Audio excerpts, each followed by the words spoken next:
7 instant coffee brands sitting in British cupboards, products people drink every morning without thinking. Coffee that's less than 6% actual coffee. Sugar dominates. Major brands recalled after glass contamination. They've convinced us instant coffee is convenient, but that brown powder has been processed so heavily that calling it coffee feels generous. Spray-dried at industrial facilities, mixed with chemicals, contaminated with heavy metals. Number 1. Nescafé Gold Blend. Been in British cupboards since the 1960s. Those romantic TV commercials made it iconic. But here's what Nestlé won't tell you. Gold Blend contains Robusta mixed with Arabica, and they refuse to say the ratio. Industry sources suggest it leans heavily toward Robusta because it's cheaper.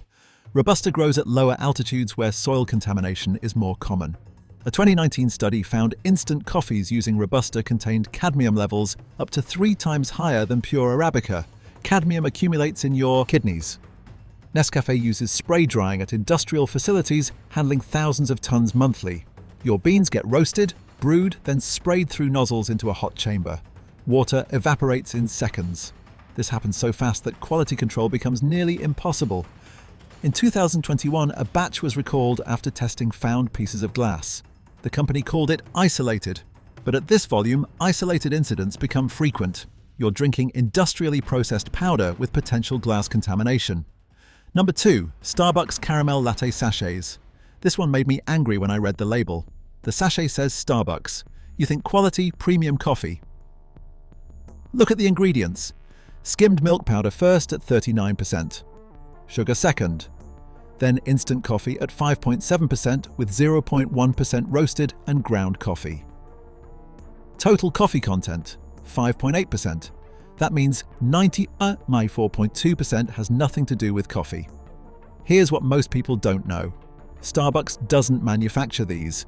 In 2018, Nestlé paid $7.15 billion for the right to sell Starbucks branded products in supermarkets. You're paying Starbucks prices for a Nestlé product that's mostly milk powder and sugar. Each sachet contains over 8 grams of sugar. The coconut oil isn't for health benefits. It's cheap and shelf-stable. The natural flavoring is laboratory creation designed to taste like caramel without using actual caramel. You're drinking a sugar bomb with trace coffee.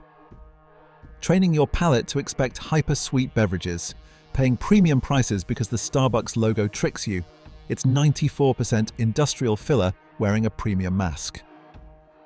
Number 3. Costa Salted Caramel Latte Sachets. If Starbucks shocked you, Costa will finish the job. Sugar is the first ingredient. Not coffee, not milk. Sugar. The coffee content sits at 7%, which is technically better than Starbucks, but still means 93% isn't coffee. But here's the bizarre part. This sachet contains 1.5% salt. That's more than a packet of ready salted crisps. Why put that much salt in a sweet coffee drink? The answer is food science. Salt and sugar together hit multiple taste receptors. Your brain releases dopamine. You feel pleasure. You want more. It's the same reason salted caramel became a phenomenon. Food manufacturers realized this combination makes products addictive. Costa is owned by Coca-Cola now. Purchased in 2019 for $5.1 billion, Coca-Cola knows about making addictive beverages. These sachets are manufactured by All About Food Limited, an industrial contract manufacturer. The Costa name is just licensing. You're getting mass-produced powder engineered to hit your brain's reward centers. Each sachet spikes blood sugar, floods you with salt, delivers barely any coffee. This isn't a latte, it's engineered addiction. Number 4. Kenco Smooth, made by Jacobs Douwe Egberts, one of the world's largest coffee companies. Been around since 1923, originally called the Kenya Coffee Company. That heritage means nothing now. What you're getting is an Arabica Robusta blend where they won't tell you the ratio. The word smooth is clever marketing suggesting quality. What smooth actually means is they've processed this so heavily that any distinctive flavor has been eliminated. Generic brown powder that tastes coffee adjacent. Here's what concerns me. The supply chain is completely opaque. Where do the beans come from? Which farms? What quality standards? JDE sources from wherever is cheapest. A 2020 investigation by the Bureau of Investigative Journalism found major coffee companies, including JDE brands, were sourcing beans from farms in Brazil linked to illegal deforestation. When questioned, JDE said they were reviewing their supply chain, but the beans keep flowing because cheap Robusta from questionable sources keeps costs down. You're drinking deforestation in a mug while they profit from environmental destruction. Kenco Smooth isn't smooth because of quality. It's processed into oblivion. Number 5. Tesco Gold. Instant coffee. Another supermarket own brand. Tesco doesn't manufacture this themselves. They contract it out to whoever offers the lowest bid. Your jar might be made by a completely different company than the batch you bought last month. This creates massive inconsistency. One batch might be 60% Arabica, the next 40%. Tesco doesn't care as long as it meets their baseline flavour and price target. The real issue is what's not being tested. Basic checks catch bacterial contamination. But comprehensive testing for heavy metals, pesticide residues, mold toxins costs serious money. When you're selling instant coffee for £3 a jar, you're not spending on that. Research from 2017 found some instant coffees contained ochratoxin A, a toxic mold. The levels were within legal limits, but legal limits are set based on acute toxicity, not long-term daily consumption over years. You're potentially drinking mold toxins every morning because Tesco chose the cheapest supplier. Number 6. Asda Gold Roasted Coffee. Instant, granules. Another budget brand with serious quality issues. In the 2023 Which? Taste test, Asda scored just 61%. Reviewers called it weak, lacking body, forgettable. There's a reason instant coffee uses lower quality beans. The instant process destroys so much flavor that it doesn't matter if you start with good beans or terrible beans. The end result tastes roughly the same, so they use the cheapest beans available.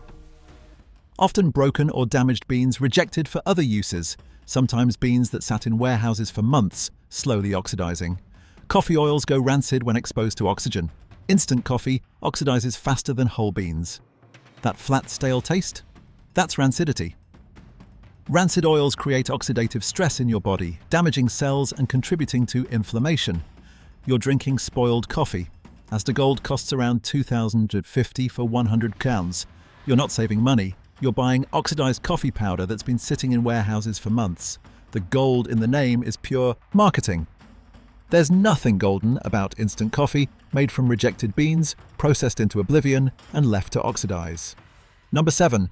Maxwell House, launched 1892.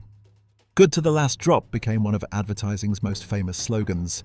But what you're buying today bears no resemblance to the original. Manufactured by Jacobs Douwe Egberts, same company behind Kenco, same industrial processes. The packaging screams tradition, but it's Arabica Robusta blends with undisclosed ratios. Estimated 60% Robusta. Maxwell House targets older consumers who remember the brand. That nostalgic trust is weaponized to sell them industrial powder. A 2022 analysis found higher acrylamide levels than competitors. Acrylamide is a probable carcinogen. Legal limits are for occasional consumption, not daily use. You're paying premium prices for bottom-tier quality.